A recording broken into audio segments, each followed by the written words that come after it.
8 Français sur 10 perdent de l'argent en bourse. Pourquoi? Parce qu'ils commettent toujours les mêmes erreurs. Dans cette vidéo, je vais te montrer les 4 erreurs les plus fréquentes et surtout la méthode simple pour les éviter.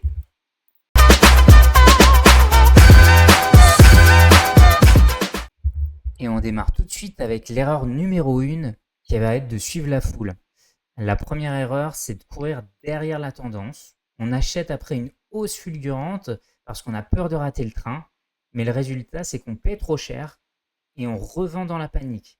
Donc la solution, ça va être de faire une thèse claire, des critères écrits et décider à froid, jamais sous l'influence de la foule. Donc une thèse d'investissement qu'on écrit, et petit tips, on écrit aussi ce qu'on ne voudra pas, c'est-à-dire quand est-ce qu'on va devoir la vendre. Pour l'erreur numéro 2, ça va être de confondre le trading et l'investissement. Donc beaucoup croient investir alors qu'ils font tout simplement du trading sans même le savoir. Ils multiplient les allers-retours, il y a des frais qui sont engagés, ça coûte cher sur la fin, ils subissent la fiscalité et parfois même ils utilisent des leviers. Donc là, pour rien vous cacher, c'est assez clair, à long terme, c'est une stratégie qui est totalement perdante. Donc ça peut marcher une fois, mais sur du long terme, ça ne va pas fonctionner pour vous. Donc l'investissement, le vrai, il est assez simple finalement. C'est de diversifier, investir régulièrement et penser en années et pas en jours. Donc on peut garder une petite poche pour ses convictions, c'est autorisé et c'est même recommandé. Il faut aussi se faire plaisir, entre guillemets, mais le cœur doit rester solide et simple. Pour l'erreur numéro 3, ça va être d'ignorer le risque. Donc une bonne entreprise n'est pas forcément une bonne action, surtout si tu l'achètes trop cher. Aucune action n'est sûre. Ça, si on te dit une action est sûre, c'est faux. Donc la discipline, ça va être de limiter la taille de chaque exposition, de diversifier par secteur et par zone géographique et de rééquilibrer régulièrement ton portefeuille. Donc beaucoup font l'erreur une fois qu'on a investi, ça s'équilibre tout seul. Force est de constater que non, c'est à toi aussi d'arbitrer régulièrement. Sur la durée, en fait, ça va protéger ton capital.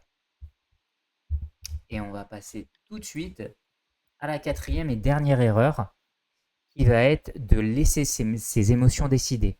Donc la peur et l'avidité font perdre beaucoup d'argent. Ça, c'est vraiment important. On achète par peur de rater, on vend par peur de tout perdre. Donc là, je t'explique assez simplement, mais c'est vraiment la recette parfaite pour perdre de l'argent. Donc la solution, ça va être pour toi d'avoir un journal de bord, des règles que tu as écrites, que tu as définies, et même des ordres programmés à l'avance. Donc ça s'appelle la discipline tout simplement, et ça protège ton portefeuille des décisions à chaud. Et on va tout de suite passer aux méthodes anti-erreur. Donc là, ça va être assez simple.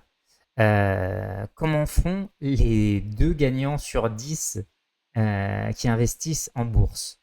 Donc il y a une méthode assez simple, c'est d'avoir déjà un objectif clair.